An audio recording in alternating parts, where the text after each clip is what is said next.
Hey fellas, back with the review on the Boomerang, which is the one they also offered for sale over along with the IL-1 for the birthday celebration of wargaming. So what we have here is a home-built Australian aircraft. What they did was essentially take the major components off the Whirlaway, which was a British aircraft, stuck a big-ass engine in it, and turned it into a rather maneuverable aircraft.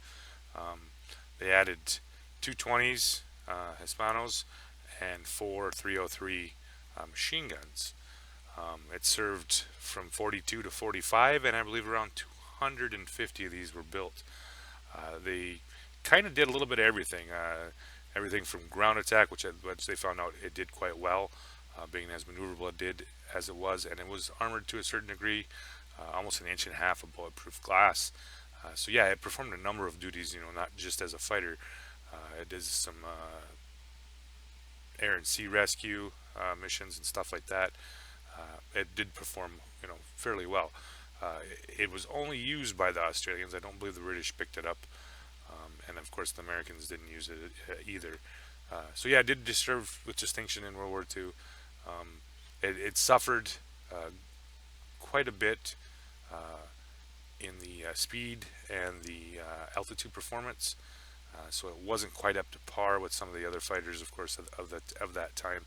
I'm assuming by at least 1943 it was probably so out moded by the fighters that were being produced in the European theater, and even probably by a good chunk of the Japanese fighters. But it was a solid aircraft, and it definitely performed its duty well. So the one that we have in game is mounted pretty much identical to the actual aircraft that was built. Four 303s, two 20s. Um, and since it's a maneuverable fighter, I went with control surfaces and lightweight airframe. I didn't pick the third one yet because I was kind of going to, give it a little playtime before I decide what I'm going to do with the third slot. Um, Money wise, surprise, surprise, it did make some pretty good cash.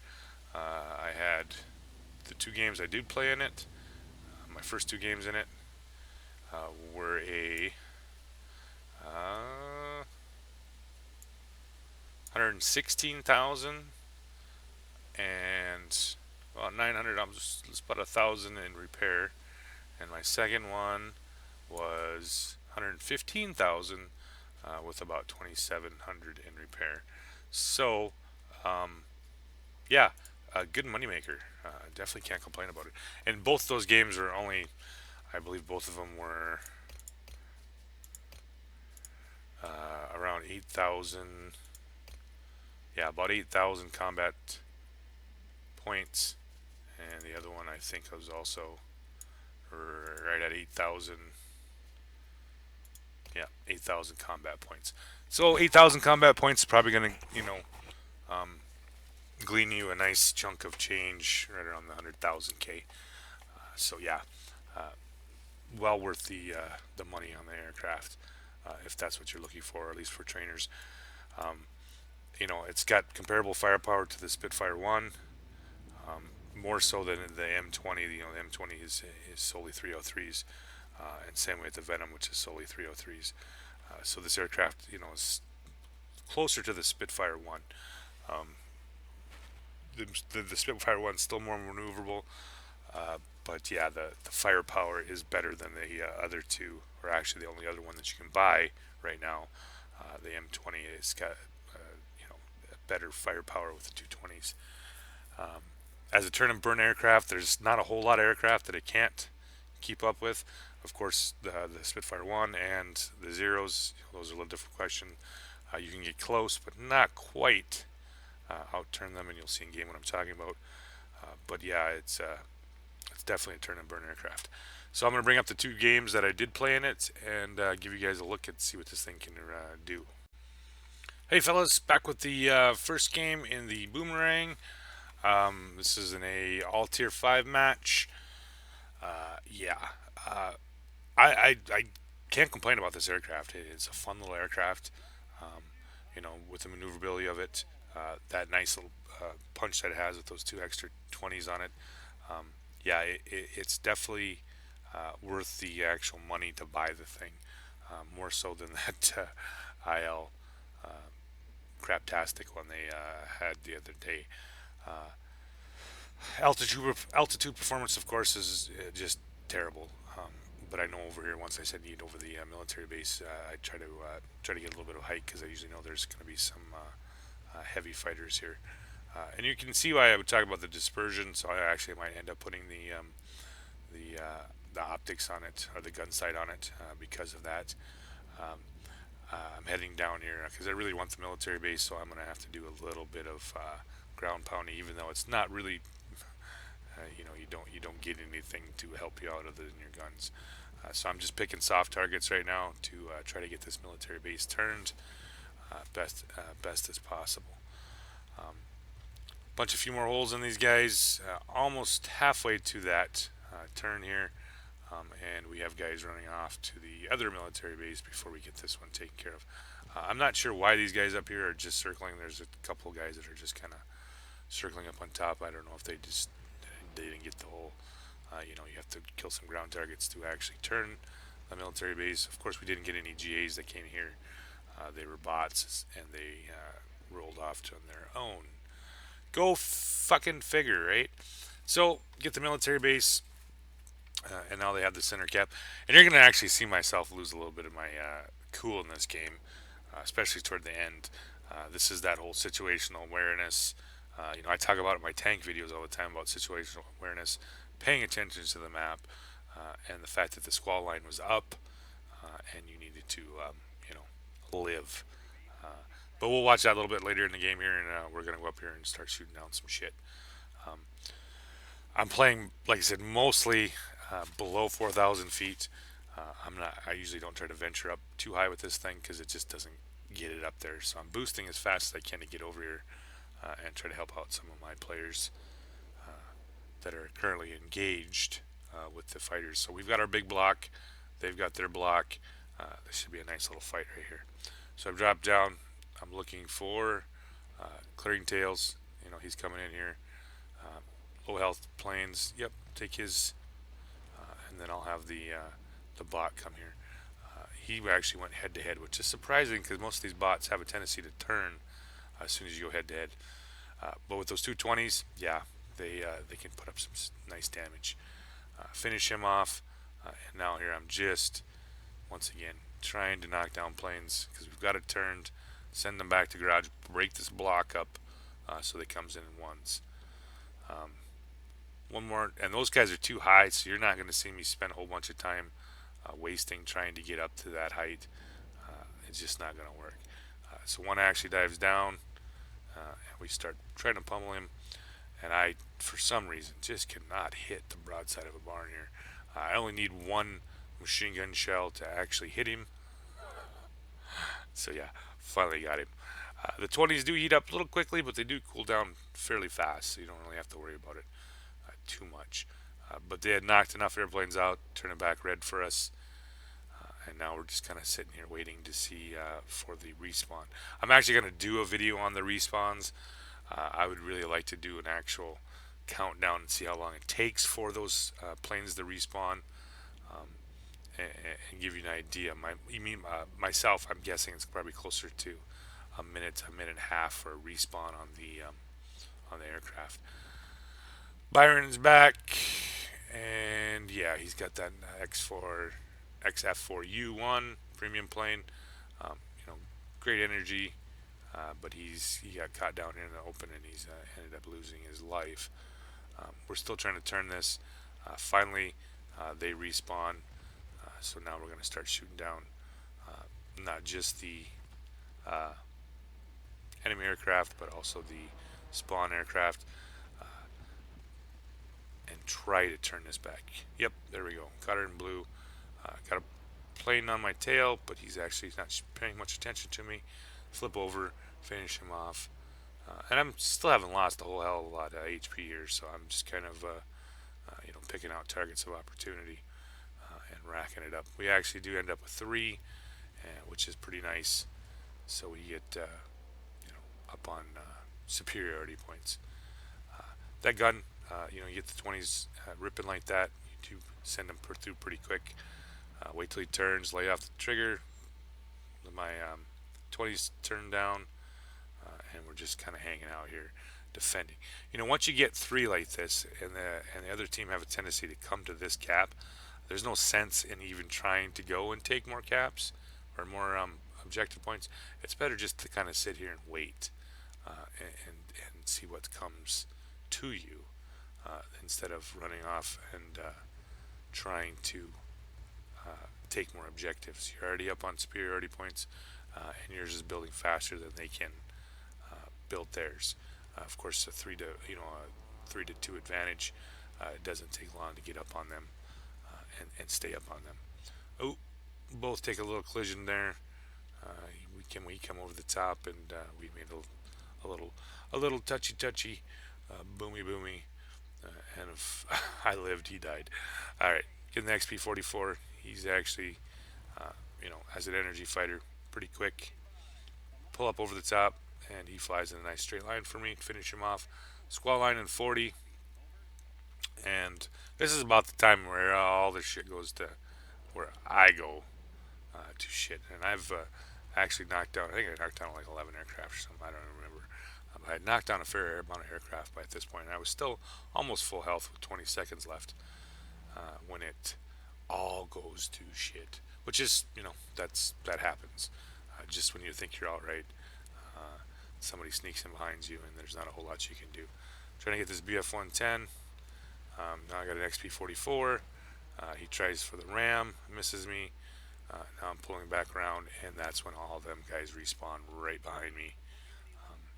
Yeah, not good. Not good, not good, not good. So they get me, knock me out. We're up 4 spawns right now, so I'm not terribly worried about the loss.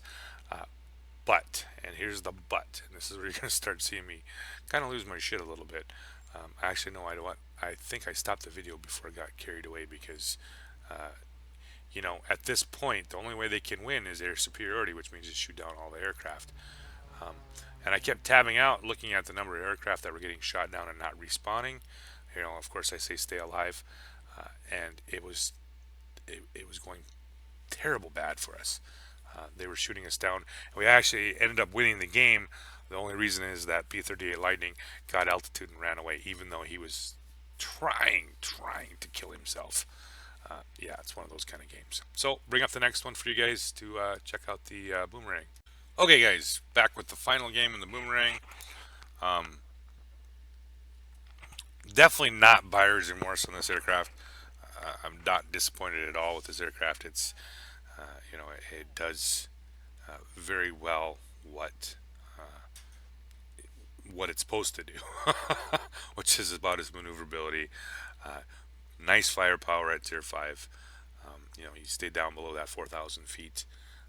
You can definitely put some hurt on some planes here. Heading to the military base. I'm gaining a little altitude here just because of what we're going to find over here. I prefer to be at altitude when engaging heavy fighters because I just hate getting jumped on by these guys. There is a mad rush for the center, and we are going to have struggle a little bit here. The GAs, I think only one came here and the other one went to the other cap because, reasons. Get in behind the bullfighter. The 20's got some nice range. Start popping the bullfighter, see if we can knock him out. Finally get the kill on him.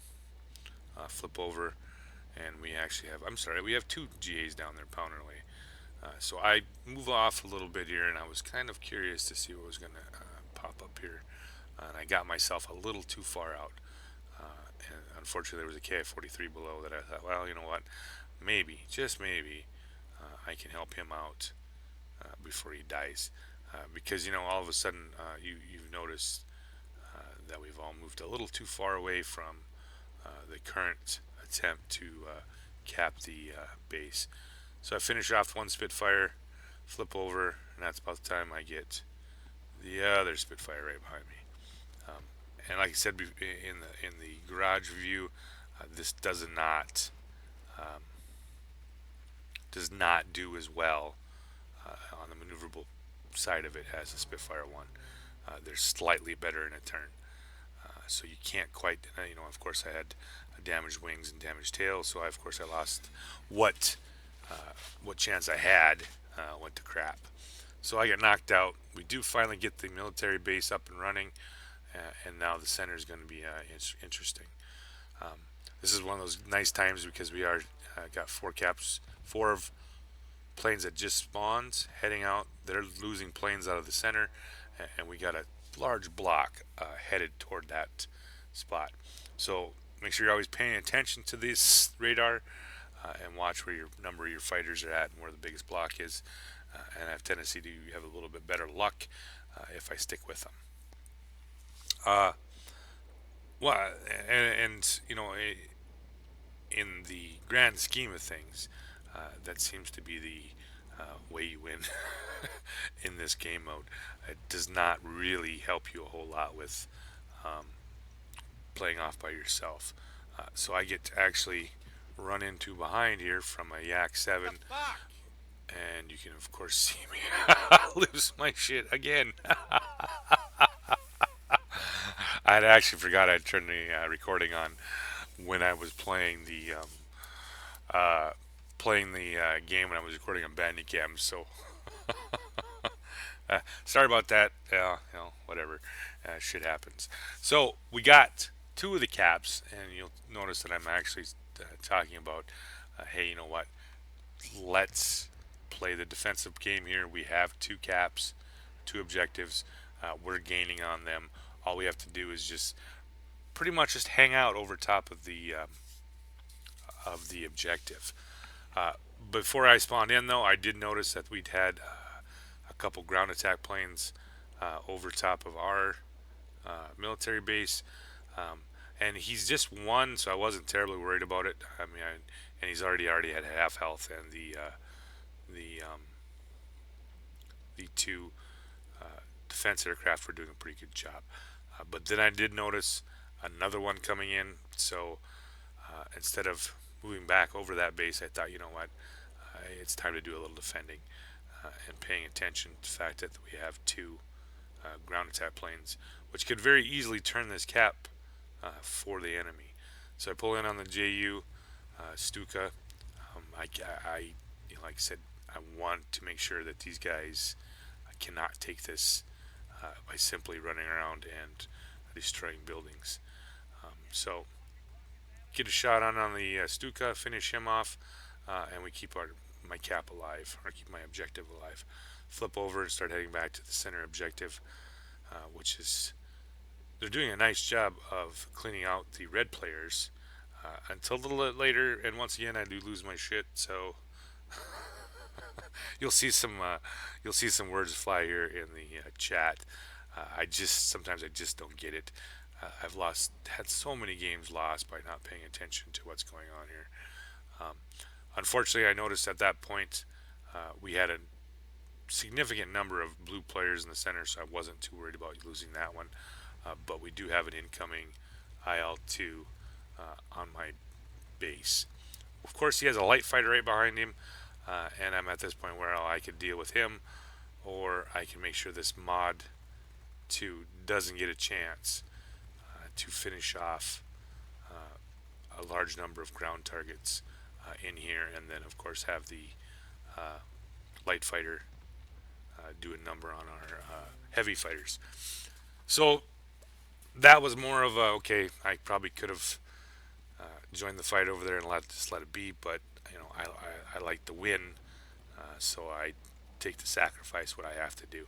So now that light fighter right there has to deal with the AA plus heavy fighter, and he can't turn that cap by himself.